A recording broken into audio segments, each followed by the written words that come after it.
Assalamualaikum dan selamat pagi kepada semua warga SMK Penang Tunggal. Pada pagi yang berbahagia ini, akan diadakan majlis penyerahan watikah pemimpin muda di mana pengawas sekolah, pengawas pusat sumber dan pembimbing rakan sebaya juga imam muda sekolah akan menerima watikah pelantikan bagi jawatan masing-masing. Majlis akan berlangsung sebentar lagi kira-kira pada pukul 8 pagi. Semoga cuaca pagi ini baik dan majlis berjalan lancar. Saya, Nur Syakina Ashki binti Muhammad Sukri, melaporkan dari TV PSS Ibnu Khaldun, SMK Penang Tunggal. Terima kasih.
Jadi saya mengharapkan semua pemimpin muda yang di hadapan saya ini dapat menunjukkan contoh teladan yang baik kepada anak-anak ataupun adik-adik kamu yang masih berada di peringkat bawahan.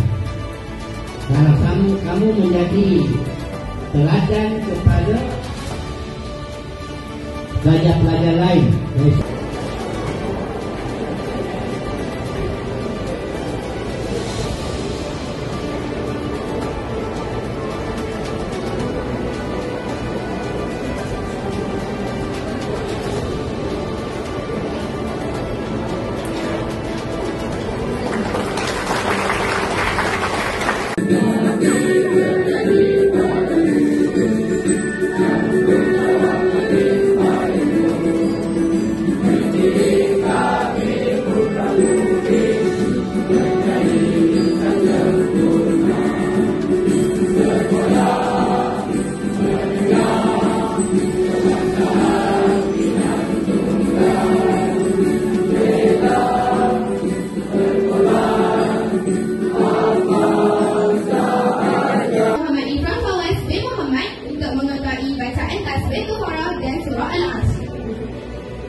Bismillahirrahmanirrahim.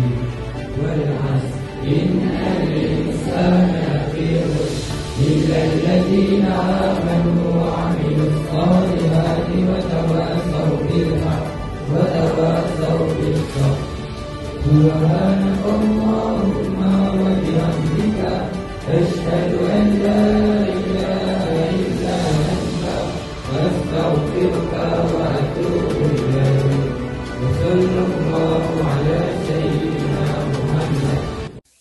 Kami bersama dengan PKM sekolah iaitu Puan Rahana binti Muad. Cikgu, apakah objektif dan matlamat program pada hari ini? Ya, matlamat dan objektif pada hari ini ialah kita memberi kepada pemimpin-pemimpin muda di dalam sekolah SMK. Kira dan kita merasakan murid-murid ini akan dapat menjadi seorang yang pemimpin di masa hadapan. Itu adalah objektif mengapa kita adakan pada hari ini majlis watikah pemimpin muda. Terima kasih ya. Sama. Sekarang kita bersama dengan saudari Miza Ibn. Assalamualaikum saudari Izzuddin. Kami daripada TVPSS Ibnu Khaldun ingin mewawancara anda sebagai apakah watikah yang anda terima pada hari ini? Jadi pada hari ini saya menerima watikah sebagai seorang pengerusi badan pengawas sekolah. Apakah harapan anda selaku pengerusi badan pengawas sekolah? Selaku pengerusi badan pengawas sekolah, saya berharap agar semua anak-anak pengawas yang dilantik pada hari ini akan melakukan tugasan-tugasan yang diberikan serta bertanggungjawab dalam misi kita, iaitu mengurangkan masalah disiplin yang terjadi di sekolah ini. Apakah perasaan anda pada hari ini? Mestilah saya berasa gembira dan teruja. I've been waiting for this day. Okey, terima kasih. Sama. Assalamualaikum saudari Alia. Kami dari TVPSS ingin mewawancara anda sedikit tentang hari ini lah kan? Okey. Apakah watikah yang anda terima pada hari ini? Hari ini saya terima watikah sebagai pengerusi pusat sumber sekolah. Apakah perasaan anda pada hari ini? Gembira. Teruja jugalah dapat watikah tu. Apakah harapan anda sebagai pengerusi badan pengawas pusat sumber sekolah? Harapan saya harap pengawas PSS yang dilantik tadi akan bertanggungjawab atas PSS dan ada sifat dedikasi lah untuk menjaga PSS tu. Okay, terima kasih. Sekarang kami bersama dengan saudara Afadhal.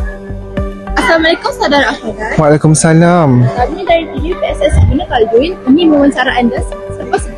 Boleh. Apakah watikah yang anda terima pada hari ini? Watikah yang saya terima hari ini adalah sebagai pengerusi bagi jawatan pembimbing rakan sebaya sekolah. Apakah perasaan anda pada hari ini? Sedikit gemetar, tidak dapat dinafikan. Tetapi sebagai pengerusi kita haruslah cakna dan profesional akan dalam apa-apa situasi pun. Apakah harapan anda selaku pengerusi pengawas PRS? Saya punya harapan tak banyak, tapi saya mengharapkan pembimbing rakan sebaya sentiasa berada dalam keadaan yang optimal dan tidak melengahkan masa ketika tugasan diberikan ataupun apa-apa perkara yang emergency. Contohnya tiada siapa yang mengurus program, saya mahu pengawas PRS itu sendiri yang cakna dan menguruskannya dengan segera. Daripada saudara Afadhal. Okay, thank you. Sekarang kita bersama dengan saudara Naim dan juga Zakwan, iaitu pengerusi Imam Muda. Assalamualaikum saudara Naim dan Zakwan. Kami dari TVPSS Ibnu Khaldun ingin mewawancara anda sedikit. Saudara Naim, apakah watikah yang anda terima pada hari ini? Watikah pada hari ini yang saya dapat bagi dalam badan pengawas ketua Exco Kerohanian. Kalau Imam Muda saya dapat pengerusi. Okey. Saudara Naim, saudara Zakwan, apakah watikah yang anda terima pada hari ini? Watikah yang saya terima bagi Okey. Apakah perasaan anda pada hari ini? Agaklah juga lah nak terima ni sebenarnya, tapi Teruja tak? teruja tapi tak buat air tahu kan. Betul-betul. Saudara Naim, Okay. apakah perasaan anda pada hari ini? Perasaan saya sangat gembira dan panas, sangat panas. Apakah harapan anda sebagai selaku pengerusi Imam Muda? Harapan saya pada tahun ni, saya nak semua ahli Imam Muda buat semua job. Kalau saya suruh, kena buat lah. Kalau tak buat tu, bagi terus lah. Nah, terima kasih saudara Naim dan Zakwan.